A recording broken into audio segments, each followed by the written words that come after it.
Olá, tudo bem? Nesse vídeo a gente vai resolver o vestibulinho da ETEC para o segundo semestre de 2019. Essa prova foi aplicada no mês de junho do ano de 2019 e quem fez essa prova vai começar a estudar no mês de agosto. Belezinha? Se você ainda não me conhece, o meu nome é Amanda, eu sou a professora Amanda Verardo, a sua nova professora de matemática. Se você não me segue nas redes sociais, você pode me encontrar no Instagram, no Facebook ou então aqui no YouTube. Se você ainda não se inscreveu, se inscreve no canal e já ativa o sininho para ser notificado quando eu postar conteúdo novo, belezinha?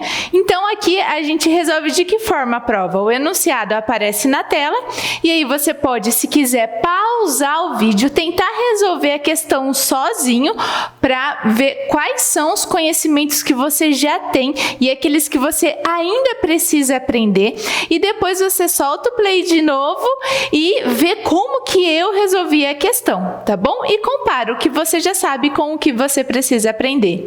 Belezinha? Então vamos lá, vamos começar. Primeira questão, enunciado na tela. Questão número 5. Os morcegos não enxergam muito bem. Entretanto, são mamíferos capazes de ouvir sons cujas frequências vão de 1000 Hz a 120 mil Hz. O maior comprimento de onda das ondas sonoras audíveis por morcegos é de... Volta a tela aqui comigo e vamos pensar na resolução desse exercício. Bom, eu utilizo uma técnica que eu chamo de TCR. É uma técnica que eu desenvolvi para facilitar o estudo dos meus alunos. Bom, o que significa o T? Significa texto. Então, nesse momento da resolução, é importante você ler o enunciado e grifar as informações importantes apresentadas nele. Nesse caso, foi a informação em relação à frequência das ondas, 1000 Hz e 120 mil Hz. E ele também dá no enunciado algumas outras informações. Ele dá a fórmula para calcular a velocidade ou a frequência ou o comprimento da onda.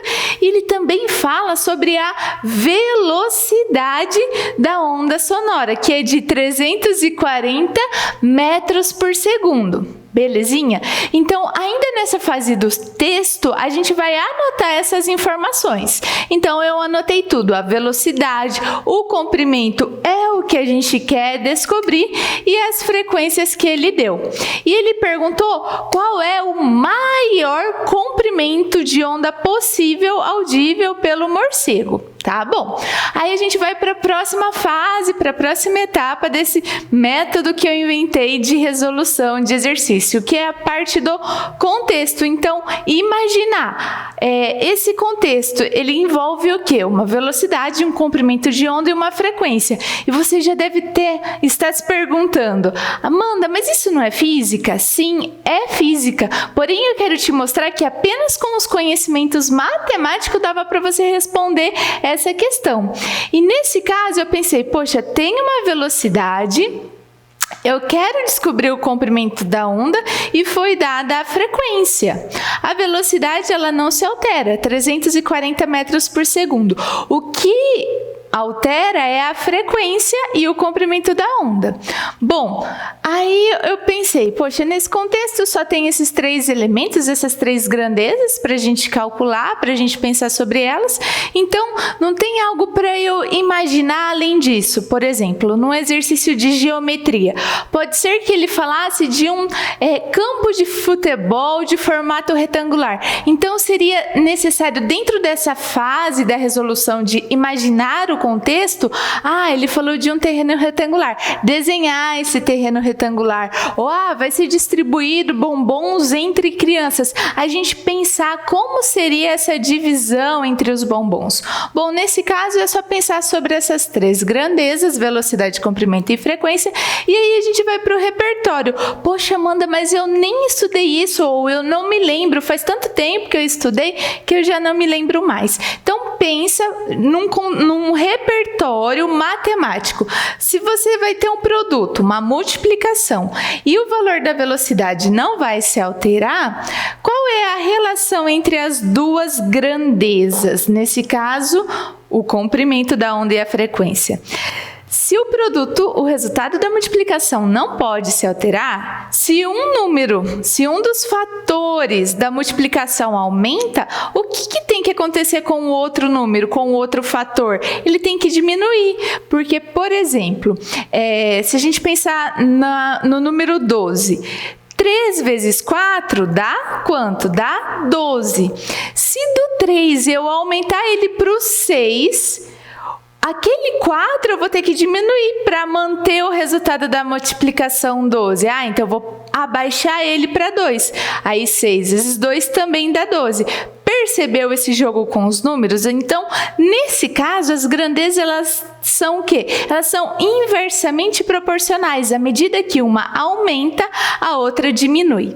E eu digo isso por quê? Porque entendi esse contexto, esse repertório de que as grandezas elas são inversamente proporcionais e ele quer saber o maior comprimento possível de onda. Então a gente vai utilizar para fazer a conta qual frequência? A menor frequência dada, porque assim a gente vai manter o resultado da multiplicação 340.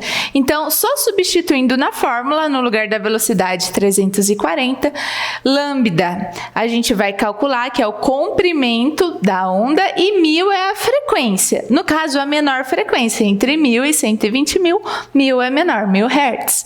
Então, aí aqui é conceito matemático, equação do primeiro grau. Esse 1000 que está multiplicando, a gente vai passar dividindo, porque qual é o número que multiplicado por 1000 resulta em 340? Para a gente descobrir, basta dividir 340 por 1000. E aí, a gente pode simplificar um zero do numerador com um zero do denominador e vai fazer o quê? 34 dividido por 100.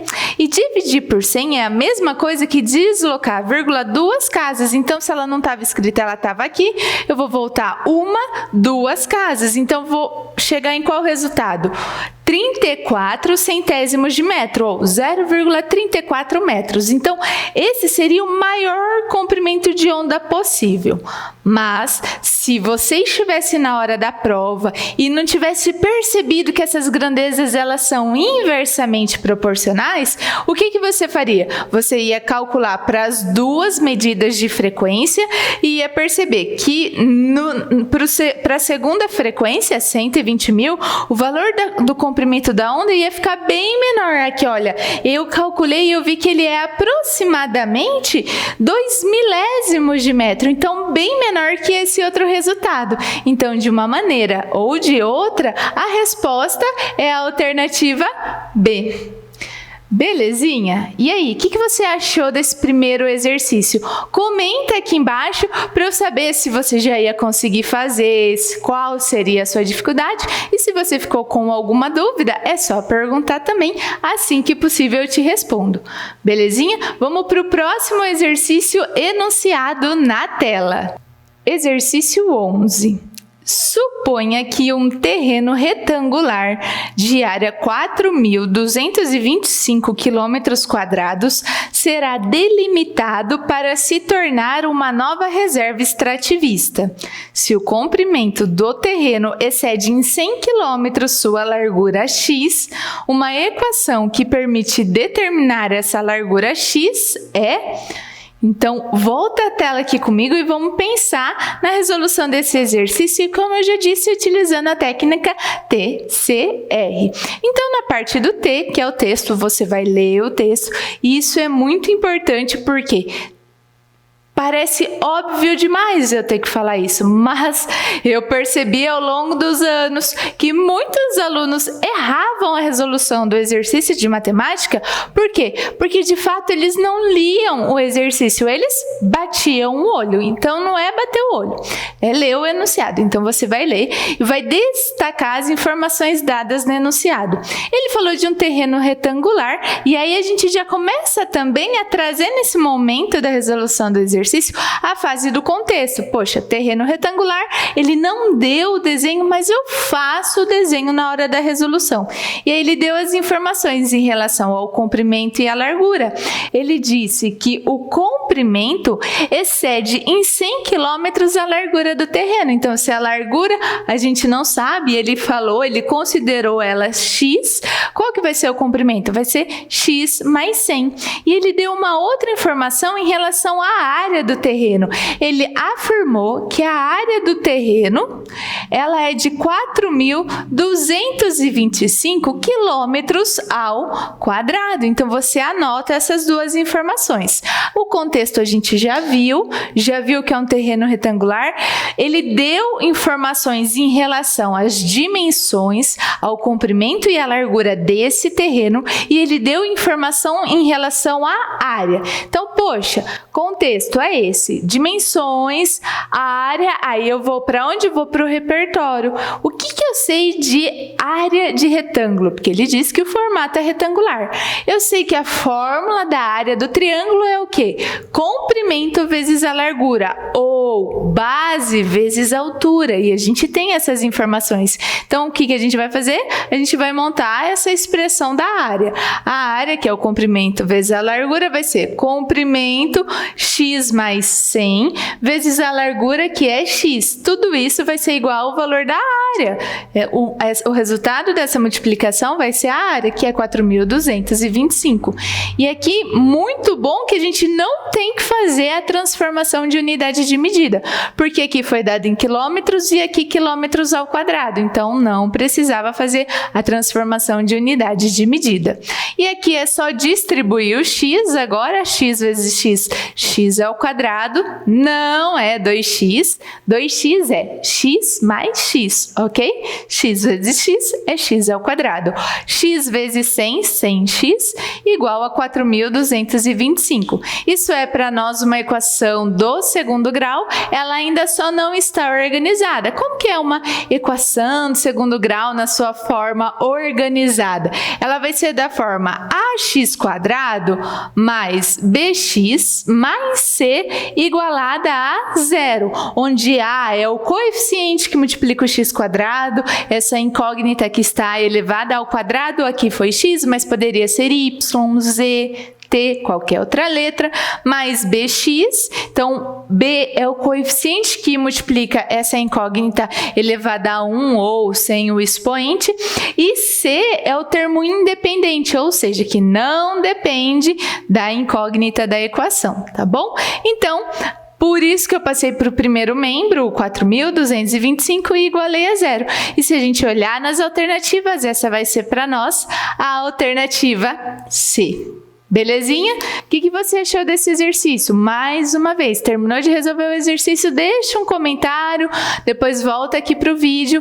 A gente vai para o próximo exercício e você já deve ter percebido que do exercício número 5 a gente veio para o exercício número 11.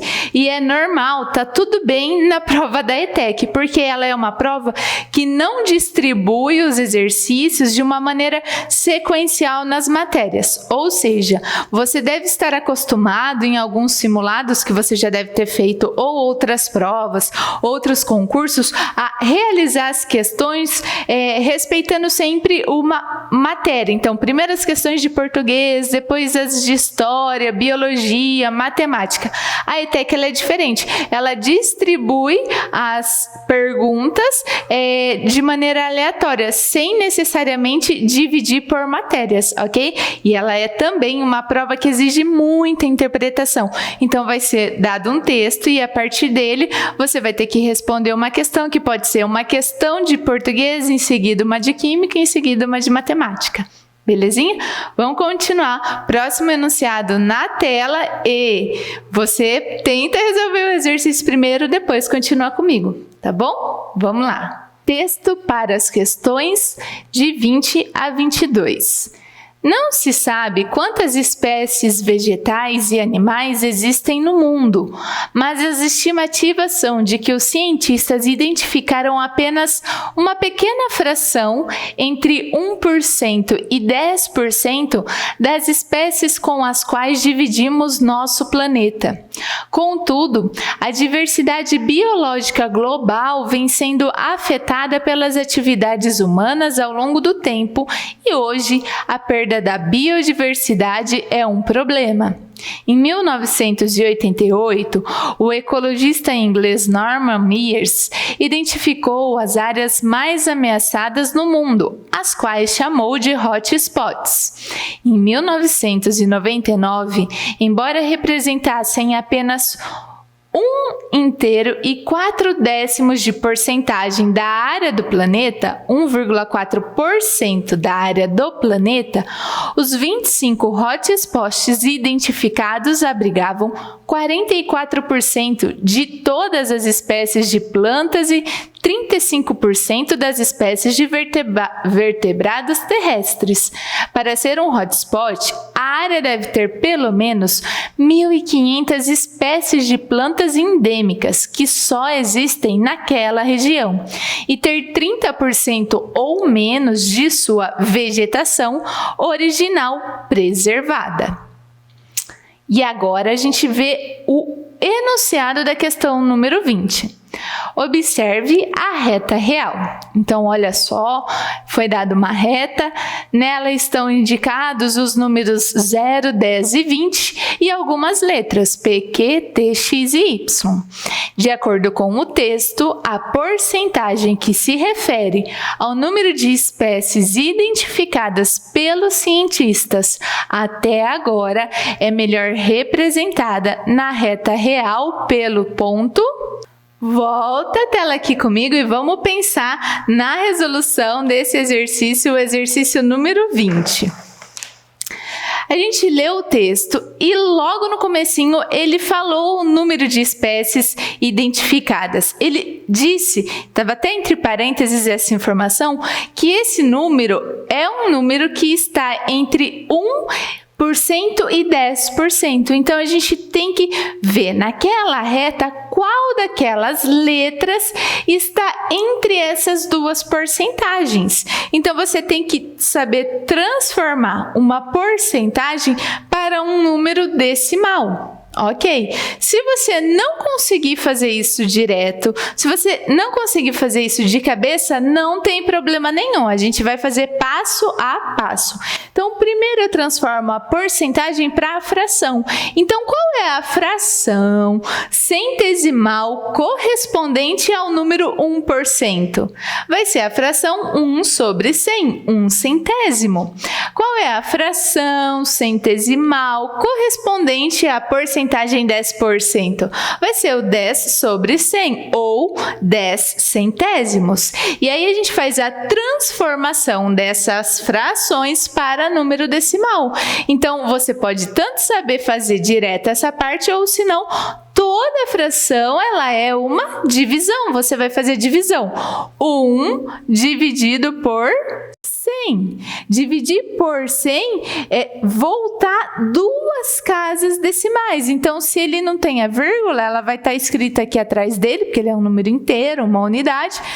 Esse 1 ele vai deslocar duas casas decimais. Então, 0, uma casa a gente completa com 0, a outra já é o 1. A vírgula estava depois do 1 e ela voltou duas casas antes do 1. Então, ficou 1, o quê? Centésimo. Essa é a casa decimal, essa é a casa centesimal, 1 centésimo. E 10 centésimos, 10 dividido por 100. É a mesma coisa que você simplificar aqui o 0 com 0, dividir o 1 pelo 10. Quanto que é 1 dividido por 10, Amanda? Vai ser 0,1, ou seja, a vírgula estava aqui, deslocou uma casa, veio para frente do 1. A vírgula não é que a vírgula desloca a casa, tá? Isso seria até um erro. Eu falo assim, os números mudam de casa, os números mudam de ordem decimal. A vírgula, ela sempre permanece no mesmo lugar, tá, gente? Ela sempre vai separar a parte inteira da parte decimal. Então, apesar de nós falarmos, a vírgula vai andar duas casas, não é ela que anda as casas, tá bom? São os números que andam as casas. Então, o número estava na ordem das unidades e passou para a ordem dos décimos. E por isso ficou 1/10, que é a mesma coisa que 10 centésimos. Então, esse número que nós estamos procurando é um número que está entre 1 centésimo e 10 décimos. E lá na reta do enunciado, a letra que está localizada entre essas duas quantidades é a letra P. Belezinha? Essa era para nós a alternativa A e a gente vai para o próximo exercício, exercício número 21, enunciado na tela. Considere o quadro que apresenta dados do projeto de monitoramento do desmatamento dos biomas brasileiros por satélite, em seu relatório de 2009. A partir da definição de hotspots apresentada no texto e dos dados do quadro e considerando apenas a porcentagem de área desmatada até 2009, o bioma extra-amazônico pode ser classificado como hotspot Volta a tela aqui comigo e vamos pensar na resolução desse exercício. É um exercício que estava em função do texto que a gente leu antes da questão anterior. Então, se você tiver dúvida, volta o vídeo um pouquinho, leia de novo o texto, procura essa informação lá no texto para depois conseguir resolver. Beleza? Bom, se você voltar no texto, você vai perceber que ele fala assim: para ser classificado como hotspot, tem que ter 30% ou menos da área original preservada. E falar essa porcentagem ter 30% ou menos da área original preservada significa que aconteceu o que com o restante? Bom, primeiro a gente vai pensar qual é o número que representa para nós a porcentagem restante. Bom, o total ele sempre é representado pela porcentagem 100%. Se aqui tem que ser no máximo 30%, quanto que seria o restante? O restante seria 70% ou mais, porque aqui é 30% ou menos, então do outro lado vai ser 70% ou mais. Então significa que a área desmatada tem que ser maior ou igual a 70% na tabela desse enunciado. Então a gente vai olhar na tabela e ver qual é a região indicada com um número maior que 70%. Nesse caso, vai ser a região indicada na letra B, que é a Mata Atlântica, com 75,88% de área desmatada. E aí, o que você achou da resolução desse exercício? A gente nem precisou fazer conta, a gente precisou apenas interpretar a informação que foi dada no texto. Belezinha? Vamos para o próximo exercício, exercício número 22, enunciado na tela. Admita que a área da superfície do planeta Terra seja de 500 milhões de quilômetros ao quadrado. Logo, pode-se estimar que o tamanho médio de cada hotspot identificado em 1999 seria, em quilômetros ao quadrado, de... Volta a tela aqui comigo e vamos pensar na resolução desse exercício. Ele deu a área total, 500 milhões de quilômetros ao quadrado. E ele disse lá no texto que a gente já leu, que você pode pausar o vídeo e voltar lá rapidinho para procurar informação. Ele deu a informação de que foram identificados naquela época 25 hotspots. Então, primeiro a gente vai ter que encontrar quanto que seria um único hotspot. Então, 20 milhões de quilômetros ao quadrado. O que eu fiz? Eu peguei a área total da Terra, dividi por 25 e encontrei a área de cada um deles. E aí, a gente tem que calcular outra porcentagem que foi dada no texto, que é de 1 inteiro e 10 décimos de porcentagem, 1,4% de 20 milhões de quilômetros ao quadrado. Então, existem várias maneiras de você calcular a porcentagem. Poderia ser por regra de 3, utilizando um fator decimal, utilizando uma fração centesimal. Aqui eu comecei pela fração. Então, o que é 1,4%? É 1,4 dividido por 100.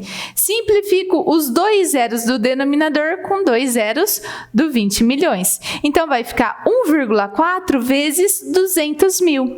E fazer essa multiplicação é a mesma coisa que eu deslocar a vírgula aqui do número decimal para transformar ele em um número inteiro, vai ficar 14. Só que para não alterar o resultado da multiplicação, o que a gente tem que fazer? Diminuir, dividindo por 10 o outro resultado. Porque se eu faço esse aumentar vezes 10, esse tem que diminuir vezes 10. Então, é a mesma coisa que 14 vezes 20 mil. E aí é facinho, porque 2 vezes 14 é 28. É o 28 com 4 zeros, que vai dar 280 mil. E aí a gente vai transformar esse número para um número com múltiplo de potência de 10. Ou seja, volta a vírgula, 1, 2, 3, 4 casas, ele é a mesma coisa aqui, 28 vezes 10 à quarta, 10 elevado à quarta, o que para nós era a alternativa B. Belezinha? Bora para o próximo exercício, enunciado na tela. O agulhão bandeira é um recordista em velocidade, podendo chegar a surpreendentes 110 km por hora devido à sua forma hidrodinâmica e força física. Considerando essa velocidade escalar média constante durante 3 minutos, a distância que esse peixe é capaz de se deslocar é em metros de... Volta a tela aqui comigo e vamos pensar na resolução desse exercício. Ler o texto vai fazer o quê? Grifar as informações importantes que a gente pode destacar. Quais são elas? A velocidade, 110 km por hora e o tempo, 3 minutos. E aí... já tem que acender um alerta, uma lâmpada vermelha na sua imaginação, porque bati o olho, olhei as unidades de medida, quilômetros por hora, e a outra em tempo, eu já tenho que parar e pensar. Tem que transformar alguém em alguma unidade de medida, porque o tempo em minutos não vai dar para calcular com a outra grandeza que está sendo medida em quilômetros por hora. Ou então todo mundo em hora, ou então todo mundo relacionado com minutos. Bom, eu acho nesse caso mais fácil transformar o tempo que está em minutos para hora. Então a gente vai fazer o que? Uma regra de 3. 1 hora corresponde a 60 minutos. 3 minutos, quanto de hora? Bom, essa é uma relação diretamente proporcional, mais horas, mais minutos. Então, é uma regra de 3 simples, com grandezas diretamente proporcionais, e por isso a multiplicação dela vai ser em cruz. Se você tem dificuldade com regra de 3 composta ou regra de 3 simples, que porventura apareça grandezas inversamente proporcionais, você procura, depois que terminar esse vídeo, depois que terminar de resolver essa prova, um vídeo específico que eu fiz explicando a regra de 3 simples e composta, belezinha? Assim vai acabar todas as dúvidas desse conceito. Bom, então multipliquei em cruz, vai ficar 60 vezes x igual a 3. O 60 que está multiplicando, ele passa dividindo, e aí x, que é o tempo em hora, vai ser 3 sobre 60. Mas é uma fração que pode ser simplificada, então eu vou simplificar por 3 o numerador e o denominador. 3 dividido por 3, 1, 60 dividido por 3, 20. Ou seja, 3 minutos é a mesma coisa que 1/20 da hora. Então, eu vou pensar na fórmula da velocidade, aí você pensa, ai Amanda, mas isso não é física? Sim, a gente pode pensar que é física, mas bastava alguns conhecimentos de matemática para a gente responder. Então, por que não não resolver essa questão, né? E ele ainda deu mais informações em relação ao como calcular a velocidade média, escalar média no enunciado. Então era só ler o box que aparecia que a gente ia ver que velocidade é a divisão entre a distância e o tempo. Bom, a velocidade a gente tem 110 km por hora e o tempo 1/20 de hora. Agora é só ir para o repertório, só calcular, substituir na fórmula os números, vai ficar 110 igual a d sobre 1 sobre 20, e aí multiplica em cruz. Então essa distância vai ser igual a 110 multiplicando 1/20. Bom, aí a gente pode simplificar o zero do 110 com o zero do 20, vai ficar 11 sobre 2, 11 meios, ou seja, 11 dividido por 2. Do 5 vezes 2 é 10, para 11, 1. Aí termina a parte da divisão das partes inteiras. A gente vai pensar, 1 dá para dividir por 2? Não. Mas se eu transformar esse 1 inteiro em 10 décimos, que é a próxima casa decimal, aí a gente vai ver que 5 vezes 2 dá 10, então é 5,5. 5,5 o quê? Quilômetros. Por quê? A gente está trabalhando em quilômetros por hora, então essa distância vai ser em quilômetros. Só que lá nas alternativas não tem a opção em quilômetros, só vai ter em metros, 5.500 metros. Então aqui você teria que fazer uma transformação de unidade de medida. Cada 1 quilômetro corresponde a 1.000 metros. Então 5 quilômetros vai ser o quê? 5.000 metros, meio quilômetro, 500 metros. Então 5.500 metros, o que para nós era a alternativa E. Belezinha? Gostou da resolução desse exercício? Deixa um comentário aqui embaixo. Se você tiver dúvida, você também pode perguntar, ok? E vamos com o próximo exercício na tela. É surpreendente como a vida pode ocorrer mesmo em locais inóspitos, como por exemplo nas Fossas das Marianas, grande depressão oceânica localizada na fronteira entre as placas tectônicas do Pacífico e das Filipinas. Nesse local, o leito oceânico atinge cerca de 11.000 metros de profundidade. A pressão é tão grande que os seres que lá habitam tiveram que desenvolver condições especiais para sua sobrevivência, o que torna impossível trazê-los vivos para a superfície. Considerando que para cada 10 metros de profundidade sob a água, a pressão é acrescida de 1 atm, é correto afirmar que a pressão total suportada pelos seres que vivem no fundo das Fossas das Marianas equivale a... Volta a tela aqui comigo e vamos pensar na resolução desse exercício. Lê o texto, aí a gente tinha que grifar as informações importantes. Então, na hora da prova, você já começa a destacar essas informações. Nesse caso, qual é a profundidade que esses animais viviam? 11.000 metros? Qual outra informação importante? É que é crescida 1 atm de pressão para cada 10 metros de profundidade. E aí você deve estar pensando, nossa, Amanda, mas não é um exercício de matemática, é um exercício de física. Sim, é de física, mas bastava uma interpretação e conhecimento matemático que a gente respondia esse exercício. Então, por que não resolver? Olha só. Bom, vou pensar nesse contexto, quanto mais profundo for, maior vai ser a pressão aplicada sobre o que estiver no fundo do mar, e que a nível zero do mar já existe uma pressão de 1 atm. Então, eu fiz aqui uma escalinha, como se aqui fosse o nível do mar, já vai existir essa pressão 1, né, de 1 atm. Se a gente descer 10 metros, aí é aplicada mais 1 atm de pressão. Então, 1 mais 1, 2 atm. E assim sucessivamente, a cada 10 metros de profundidade. Então, eu percebo que quando a profundidade é 10, são 2 atms. 20, 3 atm, 30, 4 atm, que é sempre assim, ó, 30 seria 3 mais 1 do começo, 20 seria 2 mais 1 do começo.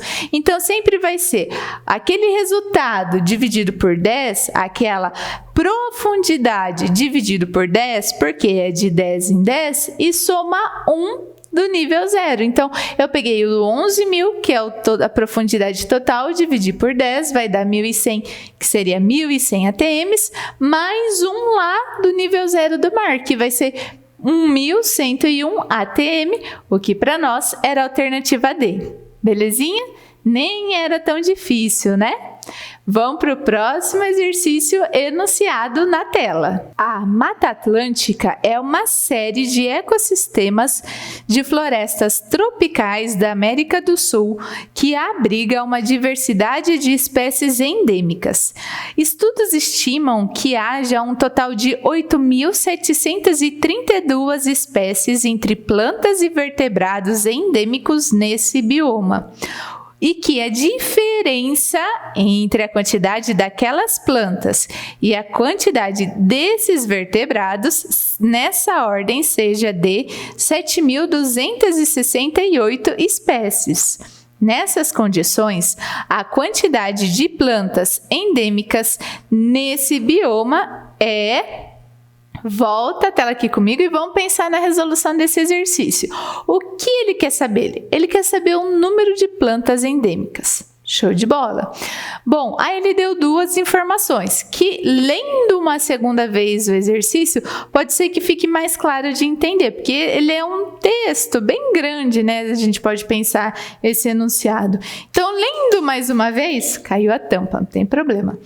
A gente percebe que ele fala assim, que a soma das duas espécies, né, das plantas endêmicas com os vertebrados é de 8.732. Então, se a gente poderia pensar que X é o número de plantas endêmicas e que Y vai ser o número de vertebrados. E eu vou respeitar essa ordem porque no texto ele fala nessa ordem. E depois ele continua que a diferença entre essas duas espécies, e aí é por isso que eu escrevi X menos Y, é igual 7.268. Então, esse é um exercício que eu posso utilizar um sistema linear para responder. Então, eu peguei o texto, grifei as informações importantes, aí pensei no contexto, que se a gente for imaginar, vamos dizer, a biologia, mas aí a gente já precisa ir para a matemática, que aí seria o repertório da matemática. Como que a gente pode reescrever essa soma que ele fala no enunciado e essa subtração? Então, uma equação para cada frase, certo? A da soma e a da subtração. Bom, para responder o que ele perguntou, o número de plantas endêmicas, eu preciso resolver o sistema, que é a estratégia que a gente decidiu. Bom, existem várias maneiras de se resolver um sistema. A gente pode utilizar o método da substituição, o método da adição e o método da comparação. Nesse caso, eu prefiro, e hashtag sim, tenham casos de amor com o método da adição, porque eu acho ele o mais facilitador de todos. E esse sistema, em especial, ele já está todinho pronto, preparado para o método da adição, porque basta somar, método da adição, somar as equações, olha só, x mais x, 2x, mais y, mais o menos y, fica mais com menos, 0, mais 1, menos 1, 0y. Então, a gente já anula o y e somando aqui esses dois números, a gente vai chegar em 16.000. E 2x é 16.000, então 1x é 8.000. 8.000 plantas endêmicas, a gente já chegaria na resposta. E mais ainda o método da adição, para quê? Porque assim, ele só quer o número de plantas endêmicas, que nesse caso a gente chamou de x. Precisava calcular o número de vertebrados? Nem precisava. Então assim, anulei o y, já encontro o x, já vou para a resposta, ganho tempo na hora da prova e vou para a próxima questão. Nesse caso, era a alternativa D.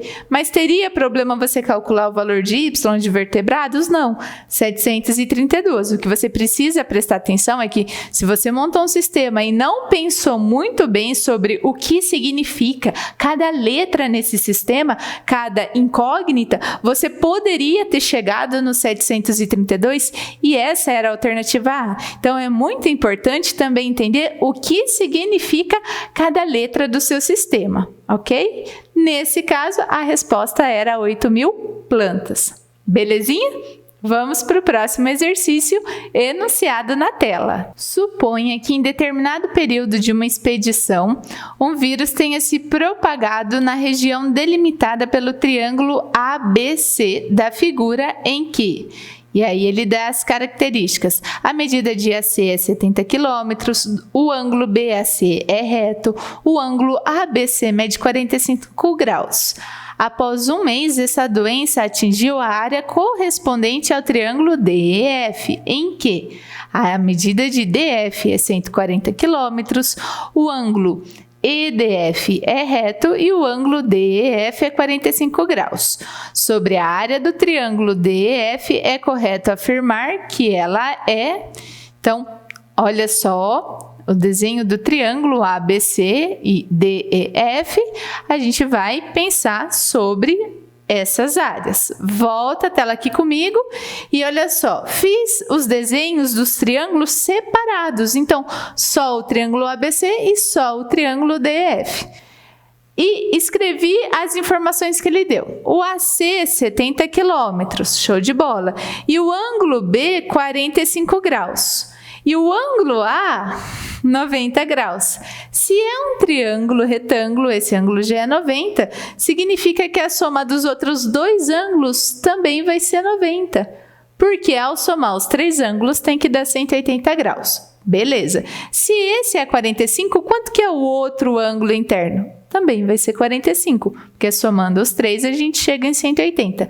Mas se a gente tem um triângulo com dois ângulos internos iguais, significa que esse triângulo ele é isósceles. Então, a medida de um lado é igual à medida do outro lado, dos lados aqui opostos a esses ângulos. Se esse lado era 70, esse lado também é 70 quilômetros. Vou pensar sobre o outro triângulo. Então, olha, DF 140 km, ângulo D reto, ângulo E 45 graus. O pensamento é o mesmo. Esse ângulo também vai ser 45 para somar 180 dos três ângulos internos. Dois ângulos internos iguais, o triângulo é isósceles. Logo, se esse lado é 140 km, esse outro lado também é de 140 km. Ok, ele quer saber a medida da área do segundo triângulo, do triângulo DEF. Só que nas alternativas, ele compara o resultado dessa área com o triângulo menor. Então, a gente precisava calcular a área dos dois triângulos. Então, área de triângulo retângulo, você pode utilizar a fórmula assim, ó, triângulo quando ele é retângulo. Cateto vezes cateto dividido por 2. Então, vai ficar 70, que é um cateto, vezes 70, que é o outro cateto, dividido por 2. Catetos são os ângulos que formam um ângulo de 90 graus no triângulo retângulo. 7 vezes 7 é 49. 49 com 2 zeros, 4.900. Você consegue fazer essa conta de cabeça. 4.900 dividido por 2 vai dar 2.450 quilômetros ao quadrado. E aí, a gente tem a área do primeiro triângulo, a gente vai para a área do segundo triângulo, que é retângulo, que a gente também vai poder utilizar essa fórmula. Cateto vezes cateto dividido por 2. Então, 140 vezes 140 dividido por 2. Ai, Amanda, mas você consegue fazer de cabeça essa conta? Consigo, porque eu vou pensar primeiro no 14 vezes 14, que é 196. E aí, 196 com 2 zeros, que vai dar o quê? 19.600. Dividido por 2 dá 9.800. E aí, eu fazendo 2.450 vezes 4, eu chego no resultado. Ai, Amanda, mas como que você sabe que é vezes 4? Basta eu dividir esse número por esse número. E posso aproveitar também as pistas que a alternativa dá. Esse daqui é maior, então não poderia ser metade, quarta parte. Eu tenho que aproveitar os outros números que ele dá pista. Belezinha? Outra maneira de resolver esse exercício. Um lado não é o dobro do outro, eu posso pensar na constante de proporcionalidade. Se a constante de um lado para o outro é 2, do maior para o menor, esse lado é o dobro desse, a área vai ser essa constante ao quadrado. Então, vai ser quanto? Vai ser 2 ao quadrado, que dá quanto? Que dá 4. Por isso que a área do segundo triângulo é o quádruplo da área do primeiro triângulo, o que para nós era a alternativa D. Belezinha? Vamos para o próximo exercício, que é o último exercício de matemática dessa prova. Enunciado na tela. Segundo pesquisas na história do planeta Terra, houve 5 grandes eventos cujos impactos sobre a biodiversidade foram tão devastadores que acarretaram extinções em massa, como a dos dinossauros. Suponha que um desses episódios foi causado por um impacto com um asteroide de 15 quilômetros de diâmetro, o que deixou em nosso planeta uma cratera de 200 quilômetros de diâmetro. Considere que a energia liberada pelo impacto de um asteroide é diretamente proporcional apenas ao cubo do diâmetro da cratera formada. Assinale a expressão que relaciona corretamente a energia liberada E no fenômeno descrito com o diâmetro do asteroide, na qual K representa a constante de proporcionalidade. Volta a tela aqui comigo e vamos pensar na resolução desse exercício. Lê o texto, grifa as informações. Ele falou lá, diâmetro do asteroide que pode ter causado, aí era de 15 quilômetros, aí diâmetro da cratera era de 200 quilômetros, e aí ele foi bem claro quando ele falou quem é proporcional a quem. Ele falou, a energia é diretamente proporcional ao diâmetro da cratera. Então, quando duas grandezas são diretamente proporcionais, a gente vai fazer o quê? A divisão entre elas. Então, a energia ela é diretamente proporcional ao cubo do diâmetro da cratera. E isso sempre vai dar o quê? Uma constante de proporcionalidade. Bom, então nesse caso, se você for olhar as alternativas, todas elas o ele está isolado, então eu posso passar o quê? O diâmetro ao cubo multiplicando, vai ficar que E é igual a constante de proporcionalidade vezes o diâmetro ao cubo da cratera. No enunciado ele falou que o diâmetro da cratera era 200 quilômetros, então a gente vai pegar o 200, elevar ao cubo. Nossa, Amanda, mas você consegue fazer de cabeça? Consigo.